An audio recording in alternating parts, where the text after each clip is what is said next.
Shalom, selamat pagi. Shalom, selamat Yang dikasih Tuhan, kita bersyukur di awal bulan ya, walaupun secara kalender Masehi ini sudah akhir bulan, tetapi sebenarnya untuk kalender Yahudi ini adalah awal bulan, ini bulan Nisan. Bapak Ibu yang dikasih Tuhan, ini adalah bulan di mana bulan pemulihan. Bagaimana bulan ini diperingati ketika bangsa Israel keluar dari tanah Mesir. Ya, hari pertama ya mereka keluar itu akan menjadi tanggal 1 ya, bulan satunya Ibrani. Dan kita harus mengerti bahwa itu dicatat di Alkitab, berarti memang setiap bulan di penanggalan Yahudi itu penting, saudara. Puji nama Tuhan, dan kita di awal bulan ini ya kita yakin ada pemulihan dalam kehidupan kita sebagai orang percaya. Kita dikembali lagi ke titik awal lahir yang baru, dilahirkan kembali ya menjadi kita yang baru. Yang lama itu sudah berlalu. Saudara, dikasih ada beberapa ayat yang saya akan bacakan. Ini ayat yang mungkin sudah familiar, sangat sering disebutkan, saudara. Bahkan ini ayat menjadi kekuatan jiwa kita bersama di dalam kitab Yeremia 29 ayat yang ke-11. Yang bunyinya, sebab aku ini mengetahui rancangan-rancangan apa yang ada padaku. Dalam ini Tuhan, mengenai kamu, demikianlah firman Tuhan, yaitu rancangan damai sejahtera dan bukan rancangan kecelakaan, untuk memberikan kepadamu hari depan yang penuh harapan. Dan ayat 12 dikatakan, dan apabila kamu berseru dan datang untuk berdoa kepadaku, maka aku akan mendengarkan kamu. Apabila kamu mencari aku, kamu akan menemukan aku. Apabila kamu menanyakan aku dengan segenap hati. Amin. Ini luar biasa, saudara. Ayat ini adalah surat, saudara. Ya, Yeremia 29 ayat 11 sampai 12 dan 13 ini rangkaian surat yang ditulis oleh Nabi Yeremia dari Yerusalem, dikirim ke pembuangan Babel. Bangsa Israel yang sedang di dalam pembuangan. Ya. Jadi sedang dalam kondisi yang tidak baik-baik saja. Tetapi perlu saudara tahu bahwa dikatakan Nabi Yeremia, Nabi adalah orang yang menjadi perantara antara Tuhan dengan umatnya. Ya, zaman perjanjian lama Tuhan berbicara itu lewat Nabi.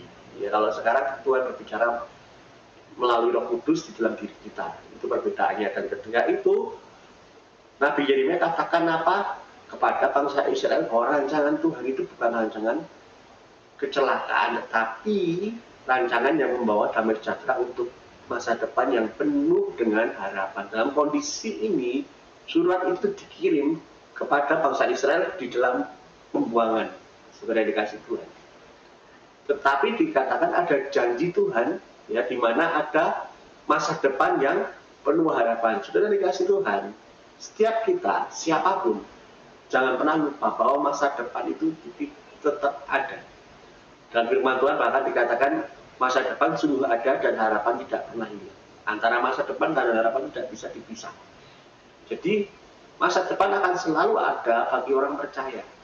Dan dikatakan di ayat 12 dan 13, apabila kamu datang berseru dan berdoa dan mencari aku, maka Tuhan akan mendengar dan kamu akan menemukan. Ini luar biasa. Saudara harus tahu, terkadang kita ketika menghadapi tantangan kehidupan, kita nggak berseru kepada Tuhan, tetapi kita sibuk untuk mencari solusi untuk tantangan tersebut. Dan ini yang mungkin kembali lagi di awal tahun ini ya, dengan cara yang baru, kembalilah coba ambil waktu, kita akan berseru sama Tuhan, kita mencari sama Tuhan. Ketika kita berseru, Tuhan katakan janjinya Dia akan mendengar. Kalau kita mencari Tuhan, janjinya Tuhan kita akan menemukan Tuhan. Dan bagaimanapun ketika saudara menghadapi tantangan, di situ kita menemukan Tuhan. Dan tentunya saudara, kenapa kita harus bisa melalui tantangan kehidupan? Karena apa? karena ada satu janji Tuhan yang harus diselesaikan. Salah satu janji Tuhan adalah saudara dan saya adalah seorang penggenap rencananya. Ya. Saudara dan saya harus menjadi penggenap rencana Tuhan. Oleh sebab itu, tantangan kehidupan harus dilalui. Bersyukur kemarin beberapa dari teman-teman kita pulang dari Palangkaraya, ya juga Pak Pendeta Senior kita juga pulang dari Australia, kita sama-sama melayani di sana. Kita melihat setiap pola itu sama terkadang, ya tantangannya sama, selalu diperhadapkan dengan tantangan kehidupan yang membuat orang itu fokusnya di situ, Bapak Ibu yang dikasih Tuhan. Banyak orang cuma berkutat di situ, tidak habis-habis. Tapi saudara, ketika kita mengerti bahwa ada rancangan Tuhan, saudara tahu rancangan itu apa? Rancangan itu dari kata rencana, ya. Jadi Tuhan punya rencana di dalam kehidupan saudara dan saya. Rencana Tuhan itu bukan kita berkutat-kutat di dalam masalah kita, tidak. Ketika itu Nabi Yeremia katakan kepada bangsa Israel yang di pembuangan, ya, kamu bangunlah rumah di situ. Di tempat dia dibuang, memang kondisinya tidak separah di Mesir. Di Mesir itu kondisinya mereka betul-betul diperbudak, tetapi ketika di Babel mereka tidak 100% diperbudak, tidak, mereka bisa hidup normal, tetapi mereka di bawah tekanan dan di bawah intimidasi, ya, beda, tetapi tidak seperti di Mesir, ya. Di Babel ini Yeremia katakan bangunlah rumah, bangunlah keluarga di situ. Dalam kondisi tidak nyaman, kita tetap, saudara, kita melakukan aktivitas seperti biasa, membangun rumah, ya, mengantar anak sekolah, kamu yang kuliah tetap kuliah.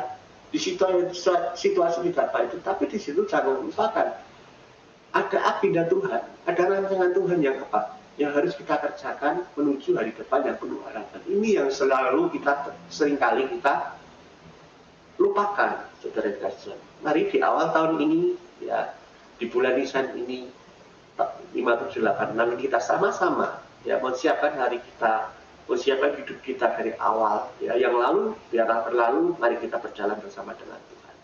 Tuhan Yesus memberkati.